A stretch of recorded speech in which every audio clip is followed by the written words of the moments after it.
Hey everyone, Adam here. It has been a little bit since I've done a video. I think I posted the last one about 2 weeks ago, but it was recorded at the end of September. This is October 19th. I actually hope to get this one uploaded tonight from a game that I played last night against the Ghost. As I said before, I think I mentioned that I was sick on and off. I was actually sick for about a month, almost 6 weeks. Had COVID, had a lot of complications due to COVID, never hospitalized or on medication or anything like that, but just not a really good time. Missed pool for probably 4 weeks of leagues, and I have a bunch of games to make up, but I am back at it. I want to do a couple things differently in this video. The first one is, now even though in a Ghost match, it doesn't matter what happens on the break, I did want to break from the side rail and do a second ball break. I'm finding in leagues especially, it's really hard, especially the pool hall I play at, to make a ball on the break when you break head on. Actually, it's hard to make it anyway, but when you break head on, if you don't make a ball on the break, you just sell at the rack. Especially against a lot of the players that I play against, I would expect to lose that. And based on the handicap points that I have to give up based on my play in Fargo and all that kind of stuff, it's just not a good idea. So I'm going for a second ball break, going for making a ball and hopefully running out, but if I don't, hopefully leaving a tougher rack. Same rules apply.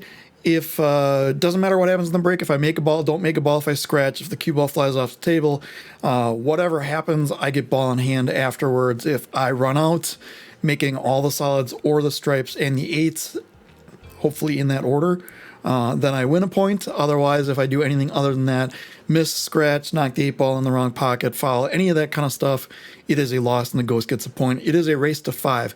Now, I got a comment last video, which was the, which I'll put a card to somewhere up here, if I remember, hopefully, which was another 8-ball against the Ghost video.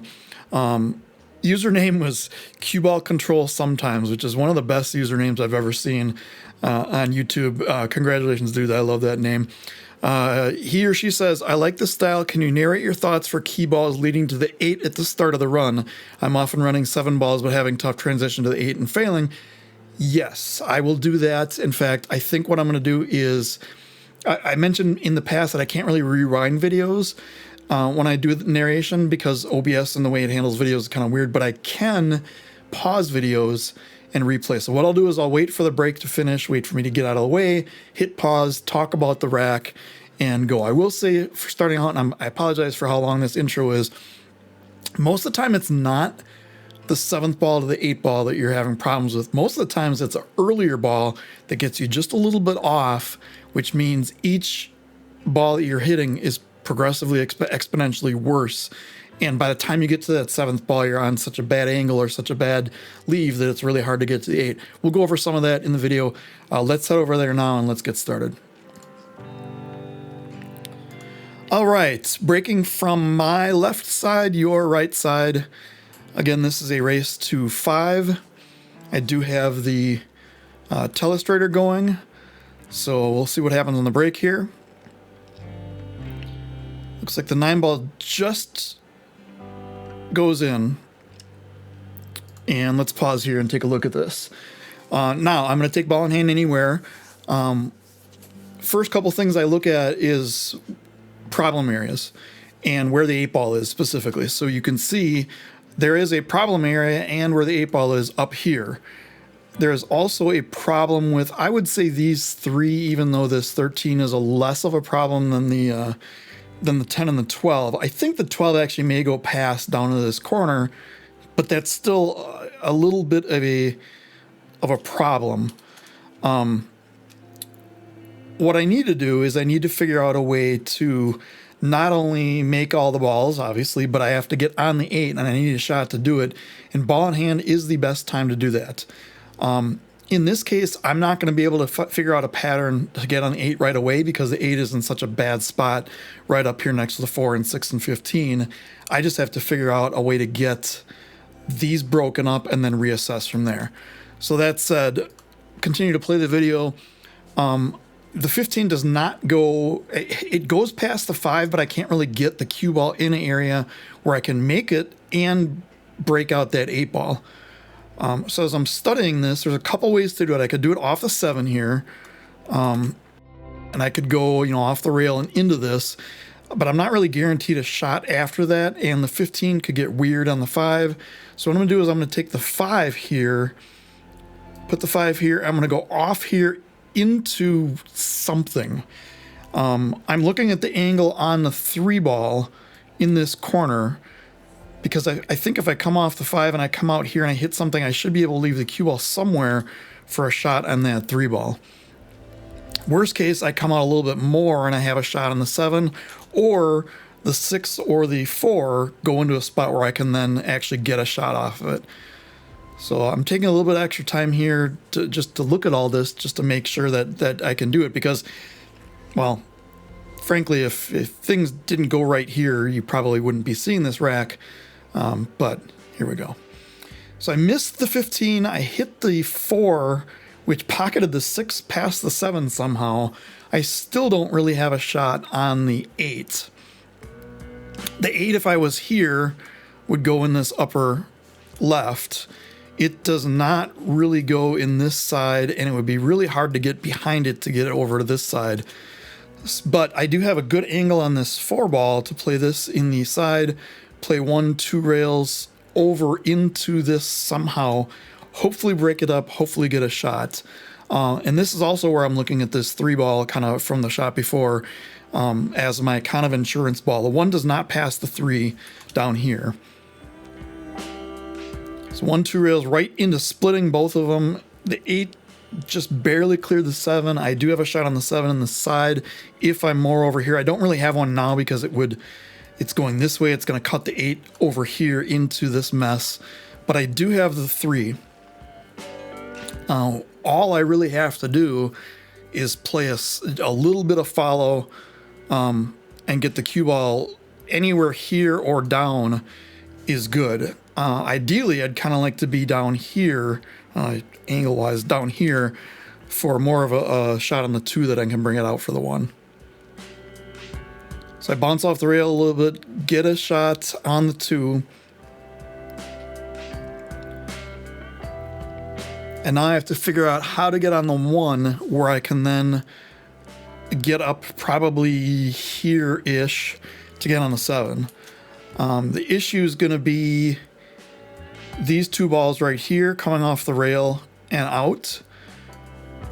What I was hoping to do was leave it about here and just have a straight in shot on the 1 and then just follow the cue ball up. I was worried a little bit too much about the 14 hitting the cue ball and the 14 on the way out, which I did a little bit, and because I hit it that much harder, now I do have the 1 here in this upper right corner, but the cue ball, after it hits, is kind of heading right towards the side. I can't follow it and get it past the 8 ball, which would be ideal in this situation. I can't follow it to get like here. So what I have to do is I have to play it a little bit of force with right, play it into the rail and have it come out. And miss the 8, and I got lucky. I did it. I shouldn't say I got lucky. It was execution and everything, but rolls are favoring me. Now for this one, I just want to miss the 15. I want to play the cue ball around here and back to somewhere about where it is, just for the 8 in the side. Missing the 15 was crucial there because I don't want to get stuck down there with no shot. I'm pretty much straight in here. I am taking my time because I have noticed I have 1 stroke the 8 ball or 9 ball, depending on the game in a lot of situations. And I am up 1-0. So we'll see what the break does here. I got the corner ball in, but I also got a ball in up there. I might have gotten a third one in here, but I ricocheted off the rack and scratched. Now in a match, this is obviously not good because this is a pretty good layout, but since we're not playing a match, I get ball in hand against the ghost. I'm looking at the problem balls. In fact, you know what? Let me pause this here. To answer the question of what to do in the 8 ball, like I said, I like to start looking at the problem balls and going backwards from there. Stripes are a problem. The 10 and 14 don't go anywhere because the 4 ball's in the way. The 9, 12 probably goes down here if I get an angle on it, but the 11 does not go in here because of the 7. It's pretty obvious, but I just wanted to kind of point this out to make sure that it was, it is an obvious thing of looking at patterns. So solids is the obvious way to go here. As far as the 8 ball goes in every single pocket once the solids are gone. So what I'm looking at is, where do I want to start? What are the problem balls for solids? Now, right now, the biggest problem ball for solids is this 1 ball right here. I have ball in hand, so I can just put the cue ball here and make it. The other problem ball, and it seems weird because it's right in the pocket, but is this 7. I don't like playing, absolutely do not like playing a ball in a pocket as my key ball, which is the last ball before the 8 ball, just because of the way that it can really, it really messes up kind of what angle you're on and things like that. So I want to make sure I don't leave the 7 for last. I've seen people take ball in hand and line up like the 6-7 combo here, and the 6 gets goofy, and then they wonder why they can't get out. I don't want to do that. So I'm looking at a way to take this table apart. I like to break the table in half if I can. Take one half of the table, in that case, these 4 balls, and then go to the top half of the table. The way I'm looking at it right now, I could either take the 1 first, then the 2, or the 2 first, then the 1, then the 4, then the 5, then the 7, then the 6, and play the 8 in this side. We'll see if that's really what I do. Let me play the video here. So now I'm just kind of looking around at the angle, and if I play this 2 ball straight into the side with a stop shot, I have the angle I need on the 1.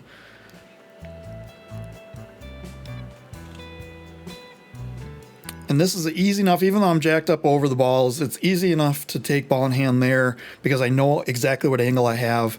I could have removed the rack, but both balls are kind of within it.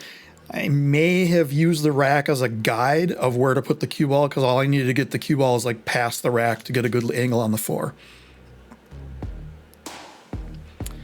Now I can kind of finagle the rack in and around that 14. I'm going to play the 4 down here, just bring the cue ball 1 rail and over for the 5 on the side. I'm kind of also looking at what angle I need on the 7. This one is just a little bit of right spin and come out like that. Don't get anywhere near the balls. Try not to hit anything. Now here I'm going to walk around and take a look at what I need to get on the 7 to be able to get on the 6. And all I really want to do is play a stop shot. So I want to get as straight as possible on the 7. And I look at my spot of where I need to get. It's a little bit past where the 5 is now. So I can clear the 8. Get pretty straight on the 7. I don't want to do anything goofy here. If I hit rail first, this cue ball is going to like spin way out here. So I just want to do a stop shot because I can get almost anywhere in this huge area to get on the 8 still. I'm playing this a little bit firm. Stop shot, bringing out away from the rail just a little bit. I have a good angle on the 6. The cue ball is naturally going to come out here for the 8 in the right side.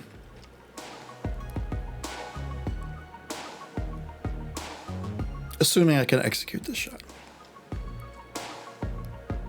which I do. And for the second game in a row, I play the 8 in the right side. And I'm now up 2-0.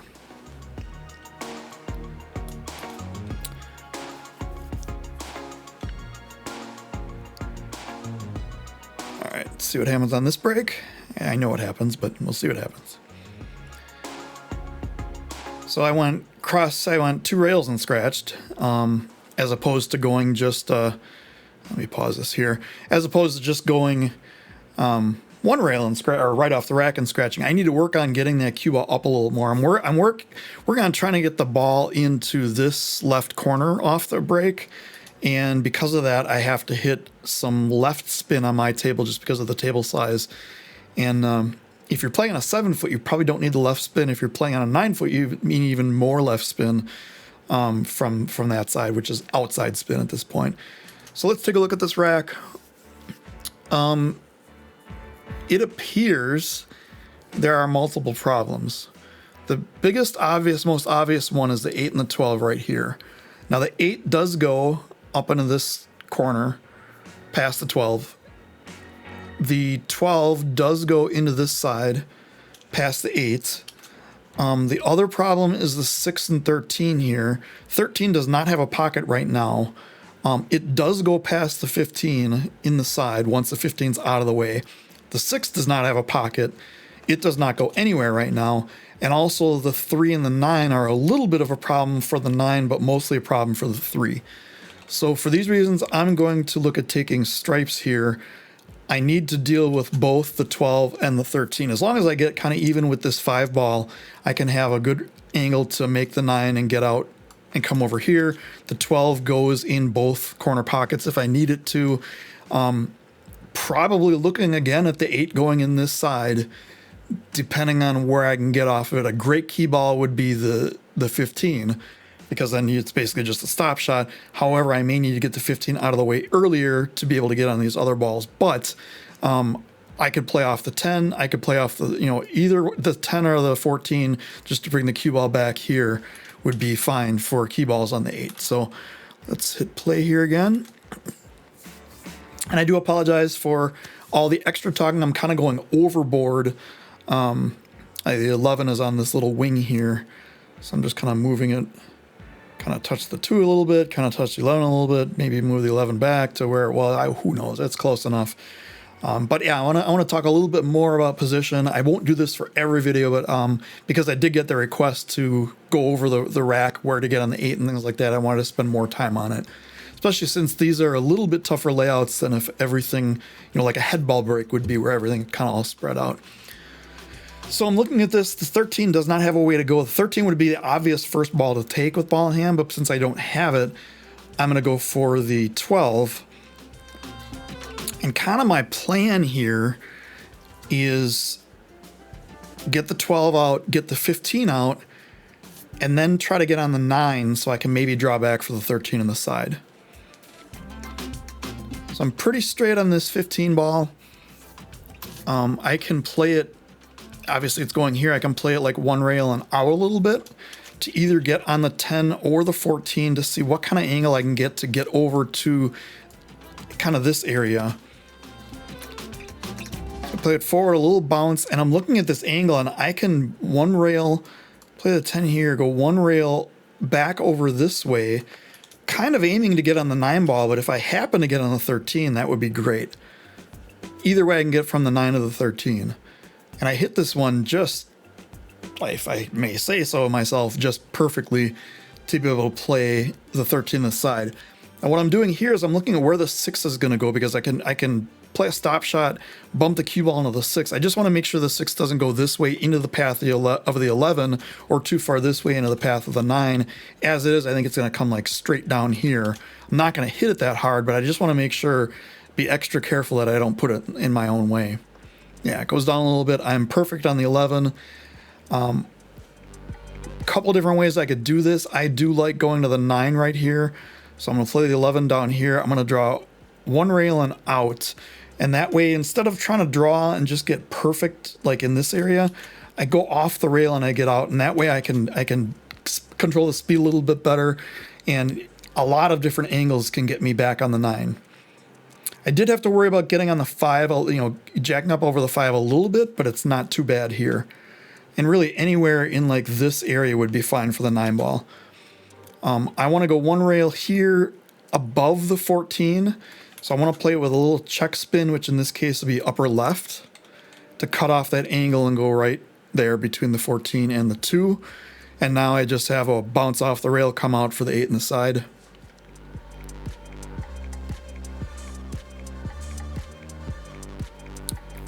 And I was standing funny or something felt weird or I wasn't lined up or whatever, but it's good to get up off a shot if it doesn't feel perfect.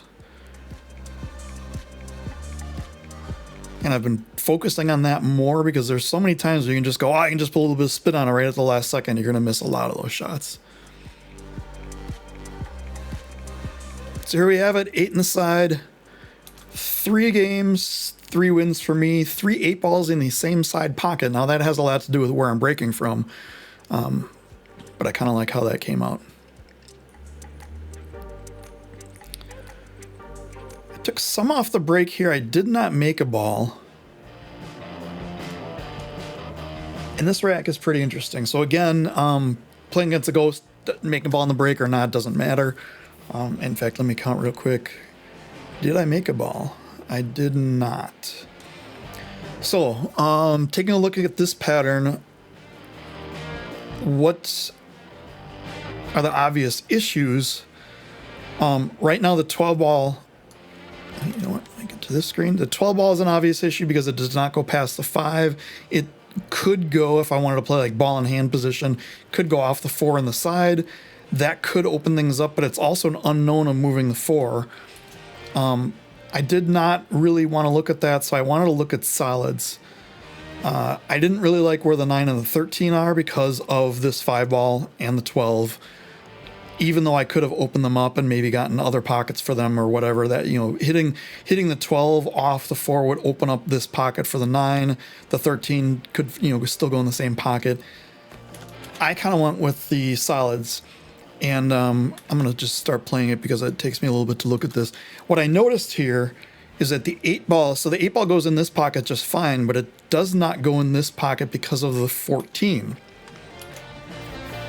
14's blocking just a sliver of the ball. So, and everything, but everything else goes. And once I can get this 6-ball out of here, the 5 goes really easily.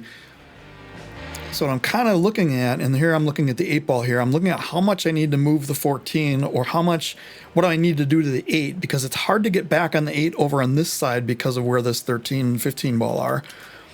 So I'm looking at the angle on the 6. If I play, and I'll move this cue ball around a little bit once I get down on the shot, I move it kind of with my hand, then I move it with the stick.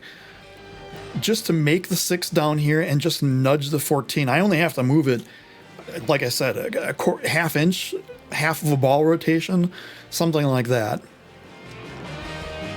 And I just want to get the right angle lined up. I want to make sure I don't hit this off, because this is really the key shot in this rack, because after this, everything is open and everything does have a pocket. So I bump it just enough. The 8 is now clear to go past here. Can use really any of these balls around the side to get on the 8. Now here's another interesting shot, because all I need to do is bring the cue ball back this way to get on the 3. I need to do whatever I can not hit the 14. And I don't know what I was thinking here, but instead I drew it right back on the 14. I put it right on the 8-ball. And now it's even tougher because I don't have a way to break out the 8 from this. I mean, these two, the 8 does not go in either. In fact, the only pocket the 8 goes in is here. Spoiler alert, we will not see the 8-ball in the right side pocket this game. So I'm looking around to see what I need to do.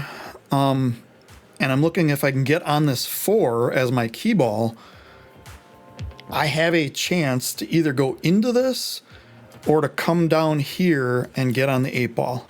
It all depends on where I get, what kind of angle I get on it, and how it ends up. First order of business though is make this 3. I hit it to the side of the pocket so I could try to stay on this 2. The pattern here is I'm going to do 2, 7, 1, 4 with the 2, 1, and 4 going on the right side. Now, I got a little bit careless on this 7 ball. Ideally, I would like an angle on the 1 here that I can just stop the cue ball, and I get the angle on the 4 to go down here. Unfortunately, I didn't take a long enough look at it, and I hit the 7, and that was one of the video things when you just saw that blinky thing. That was one of the things I missed. I kind of hit it to the right side of the pocket a little bit, and I have just a goofy angle on this 1 ball. I can still make it, obviously, and I can still get on the 4, but I really kind of want to be here so I can go down here without hitting anything and get on the 8-ball. Instead, I have to play this with some top and a little bit of left spin, go into the rail and come out, and I didn't quite get where I wanted to be.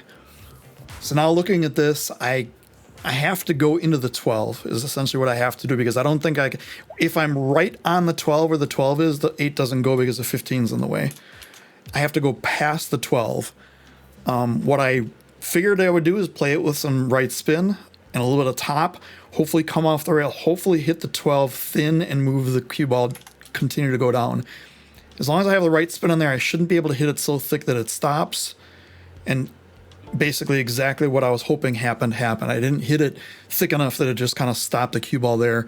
It went that extra like ball and a half rotation that I needed. I do have the 8 as a clear shot in the side now. Now this is where we lose the fast forward between the racks. I am up 4-0 against the Ghost though. This is a match going really well for me. So I made like every ball on the table here. And let's pause it and take a look. And this layout looks pretty good. The issues that I see right now off the top of my head are the 2 and the 15. To a lesser extent, the 14 and the 12, because they only go in this pocket, but they're both, I mean, cue balls anywhere in this, well, not really exactly there, anywhere in that area can make both of them. The 15 does not have a pocket though. The 15 does not go past this 2 ball. It looks like it might, but it doesn't. And I can't get the cue ball in enough to go here without doing like a carom shot. And from this middle of the table, I wouldn't really want to do that at all. So for those reasons, I want to take solids here. And the obvious issue for solids is this 2 ball.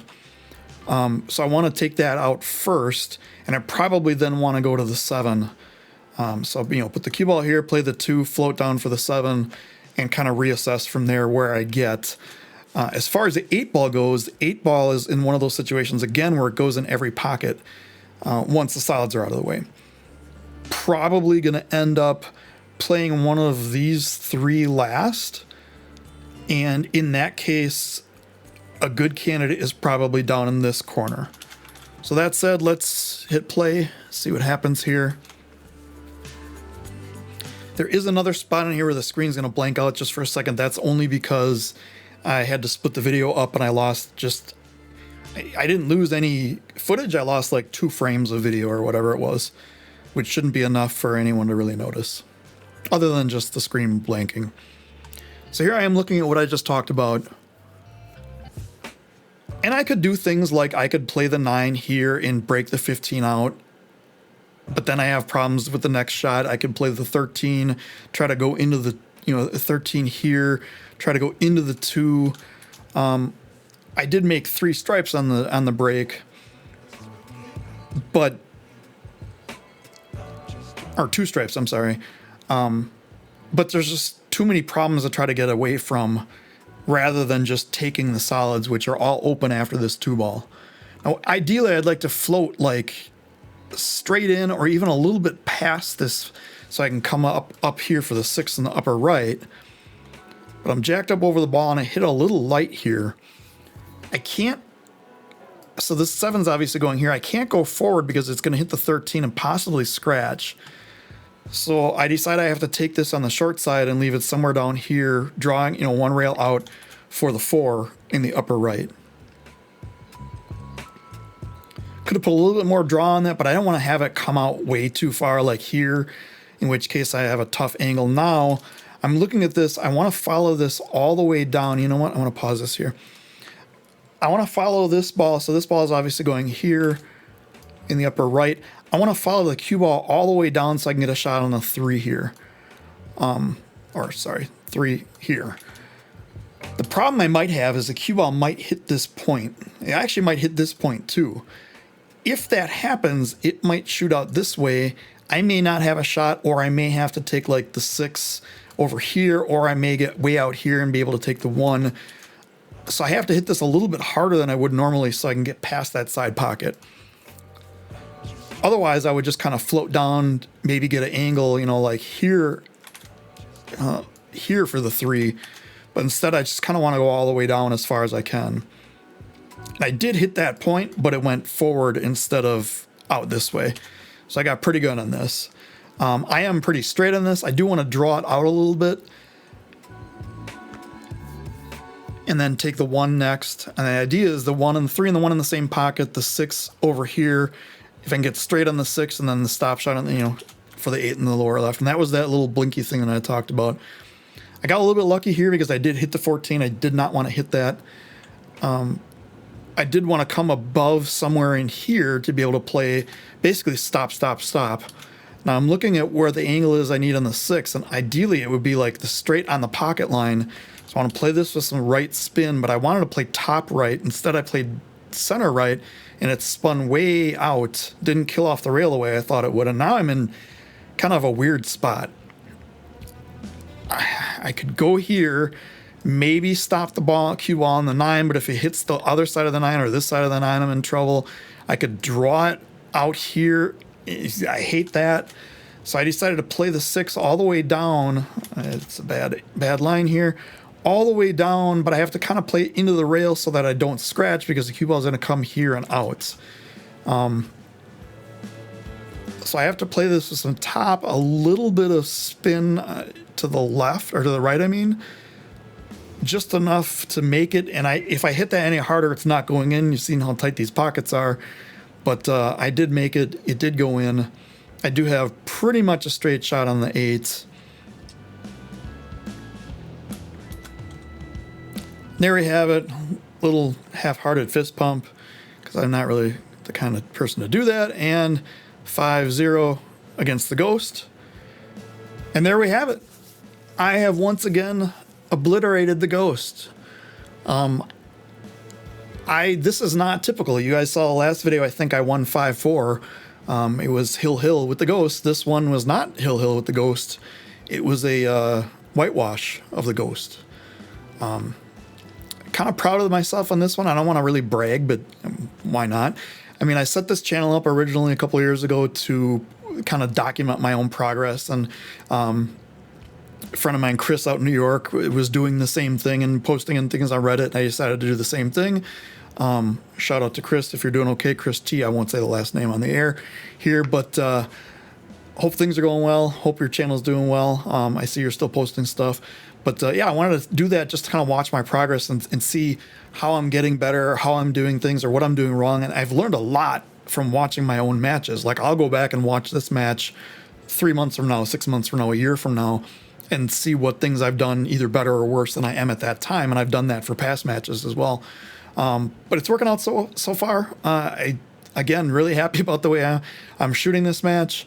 Or I shot this match. I almost should have gone to 7, but I decided right away. I do this to myself. I say right away what I'm going to go to now, because I had that one match where I was going to only go to 5. And then when I got to 5, I decided to go to 7, and I almost lost it. So this time I say to myself, and I should put something on the camera, like how many points I'm going up to. Maybe I'll do that in the future. But anyway, until then, I'll stop babbling for now. Do me a favor, hit like, subscribe, share, all the fun YouTube stuff. And until next time, we'll see ya.